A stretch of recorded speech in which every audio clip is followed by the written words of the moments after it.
exonerates Tamil Nadu Public Service Commission's chairman and members following allegations of corruption and malpractices in recruitment. Only 48 hours more till polling for the local body elections in a last-ditch effort to gain favour. Amma woos Coimbatore while Karunanidhi tries to please his urban voter. The Madras High Court orders for a video recording at all polling booths. Work at the Kudamkulam nuclear plant is paralysed for the second day. Huge losses are expected. Around 6,000 workers used to work here every day, including around 1,000 permanent employees. How many are right now at the plant? It's not more than about 100 to 200 people inside. That's all. The Madurai bench tells the centre to provide Coast Guard security to Indians fishing around Kachativar. Hello and welcome to Top Headlines with me, Anu George. Moving on to the national headlines. Delhi and Mumbai are on a high alert after explosives meant for a pre-Diwali terror attack were found yesterday. Could this be Mayawati's stepping stone to power in Delhi? A park dedicated for Dalit icons is inaugurated today. Meanwhile, the Japanese encephalitis raises around Gorakhpur claims the lives of 400 children. Notices are issued to the Chief Secretary. The BJP government in Karnataka decides to return the illegal mining report to the Lokayuta, seeking clarification. Hegde says it can initiate action. Following Anna Hazare's controversial comments on Bhushan, Team Anna clarifies and says he's an important member of the group. And Digvijay Singh slams LK Advani for taking on another yatra, blames him for terrorism in India. DMK Patriarch and Chief M. Karunanidhi is in Chennai for campaign ahead of the local body elections. He's campaigning today at the Marudishwar Temple, Tiruvanmiyur. DMK's party's top members have gathered in a huge gathering. Top brass like Mr. Elangovan, former Law Minister Doraiswamy, DMK's mayoral candidate M. Subramanian addressed the gathering, and the DMK Chief M. Karunanidhi is presently addressing the gathering.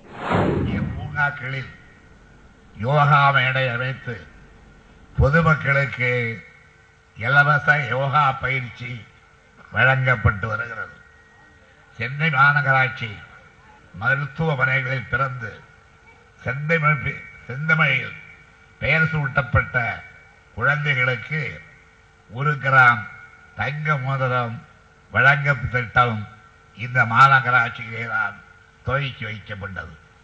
Chennai மாநகராட்சியின் அனைத்து கட்டடங்களின் வாயில்களிலும் வாயில் தோறும் வள்ளுவம் என்ற தலைப்பில் திருக்குறளும் அதன் விளக்கமும் எழுதப்பட்டுள்ளது.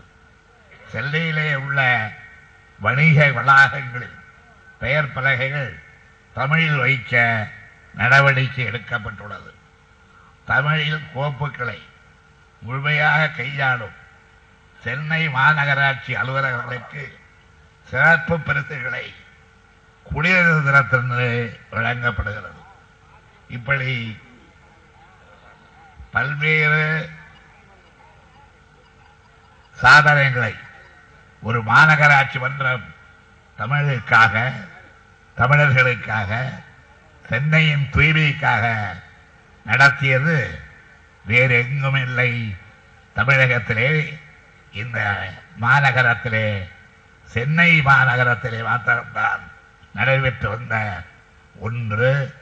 அதனை தொடர வேண்டும் என்பதற்காகத்தான் இவைகளையெல்லாம் இந்த 5 ஆண்டு காலத்துக்கு மேலாக செய்து முடித்த நம்முடைய தம்பி மா சுப்பிரமணியம் மீண்டும் மேயராக வருவாரையானால் இவைகளை அவர் தொடர முடியும் என்பதற்காகத்தான்.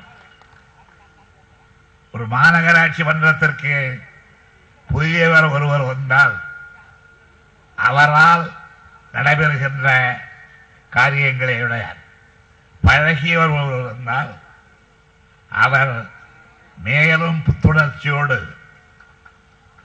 ஏற்கனவே பழக்கப்பட்ட சென்னை மாநகரத்தில் இந்த சாதனைகளை எல்லாம் மிகச் சிறப்பாக செய்வார் என்ற நம்பிக்கையோடுதான் மீண்டும் மா சுப்பிரமணியம் அவர்கள் இங்கே நிற்கட்டும் என்று நான் அவரை முன்மொழிந்தேன். கழகம் வழிமொழிந்தது. நான் முன்மொழிந்து கழகம் வழிமொழிந்ததை சென்னை மாநகரத்து மக்களை நீங்கள் அத்தனை பேரும் மொத்தமாக வழிமொழிய வேண்டும் என்று நான் கேட்டுக்கொள்கின்றேன். இங்கே பார்க்கலாம், சுப்பிரமணியம் வழிமொழிகிறோம் என்று சொல்லுங்கள், வழிமொழிகிறோம் என்று சொல்லுங்கள்.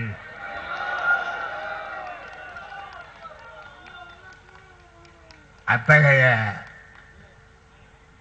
ஒரு ஆவலை நான் ஏன் இங்கே வெளியிடுகிறேன் என்றால், எளிமையான மனிதர் இங்கே சொன்னார், இந்த மாநகரத்தினுடைய பிரச்சனைகளை எல்லாம் அடிக்கடி என்னுடைய கவனத்திற்கு கொண்டு வந்து நான் மேயராக இருக்கும் பொழுது அவைகளையெல்லாம் தீர்த்து வைப்பதிலே கலைஞர் மிக மிக அக்கறையுடன் நடந்து கொண்டார் என்று குறிப்பிட்டார். எப்படி அந்த காரியங்கள் நடைபெற்றது என்பதை நான் எண்ணி பார்க்கிறேன். விடியற் காலை 5 மணிக்கு அல்லது 5:30 மணிக்கு விழிப்பது என்னுடைய வாடிக்கை. அப்படி விழிக்கும் பொழுது முதலாக நான் பார்ப்பது பத்திரிகைகளை. பத்திரிகைகளில் வருகிற செய்திகளை புரட்டி பார்ப்பேன். மிக முக்கியமாக பார்ப்பது சென்னை நகரத்து செய்திகளை. சென்னை நகரத்தில் இந்த இடத்திலே மழை தண்ணீர் தேங்கி இருக்கிறது, அதை அங்கிருந்து அகற்றுவதற்கு இன்னும் யாரும் முயற்சி எடுக்கவில்லை என்று ஒரு செய்தி வருமையானால் உடனடியாக நான் யாருக்கு தொலைபேசியிலே கூப்பிட்டு பேசுவேன் என்றால் சுப்பிரமணியத்துக்கு தான். அவர் So, in a concerted effort with 48 hours left, the two big Dravidian bigwigs are pulling out all stocks. Amma campaigned in Coimbatore, and in her address today, she spoke about the past situation and a promise for change for the year to come.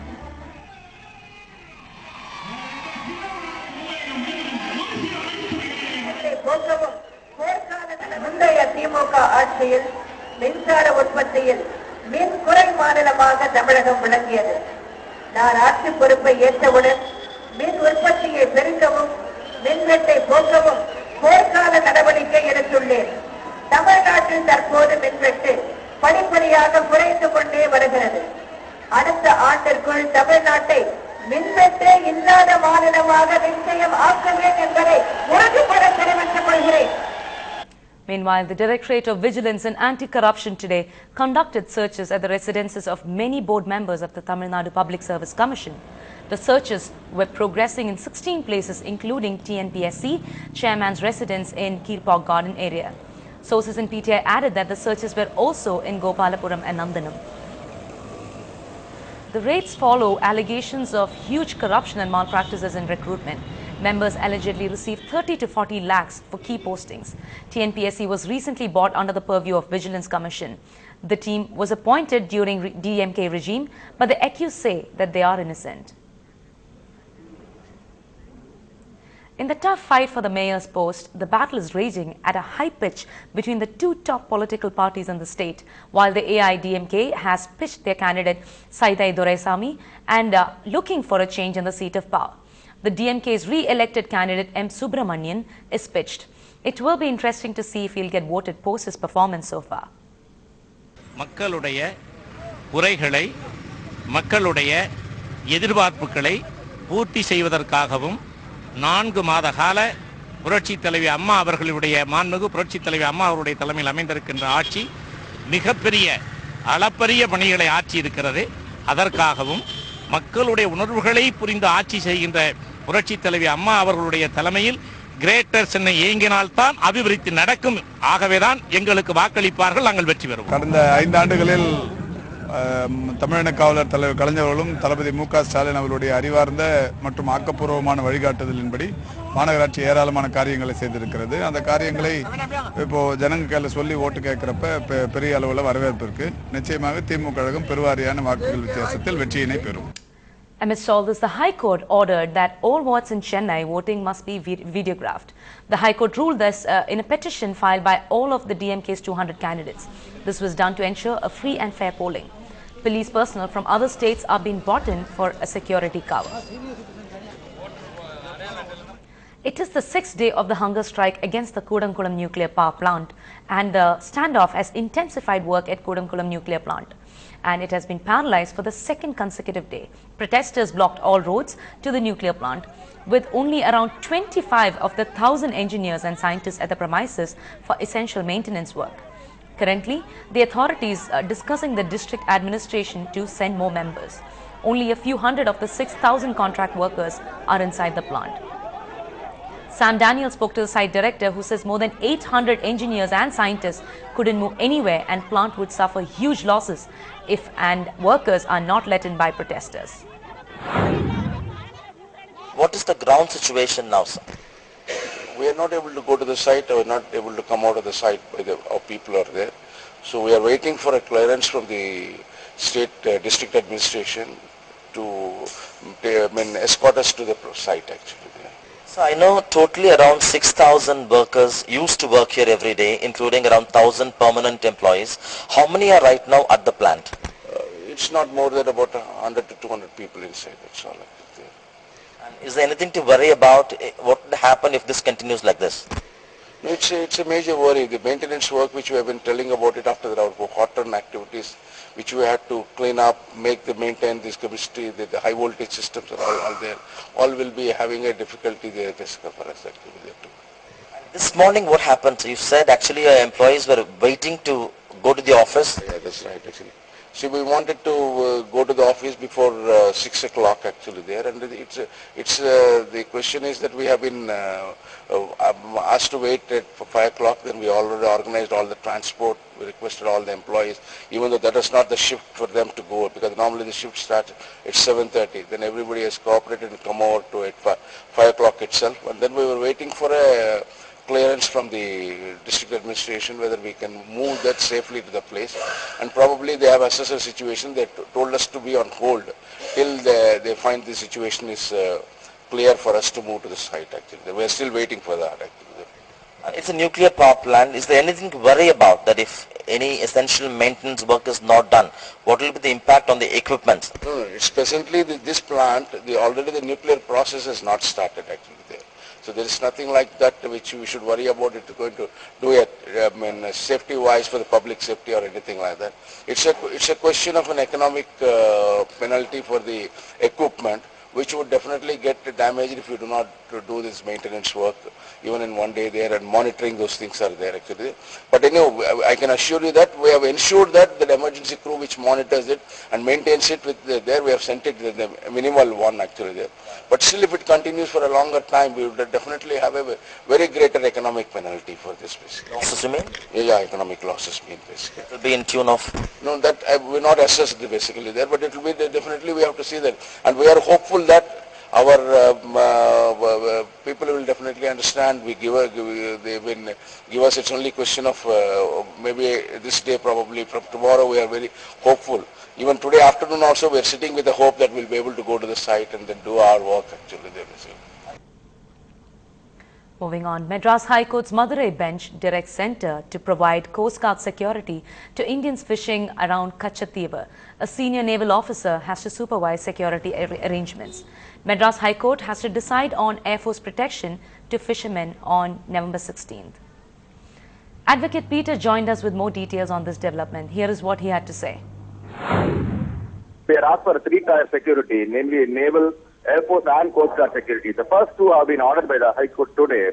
That in par as with the Arabian Sea, where the Somali pirates have been there, three-tier security have been ordered. Similar security has been sought for in the Bay of Bengal also, and it has been ordered by the High Court today by the division bench headed by Justice Basha and Justice Venugopal. And the matter is posted to November 16th. The other side of the coin is Chennai. On Headlines Now, be right back.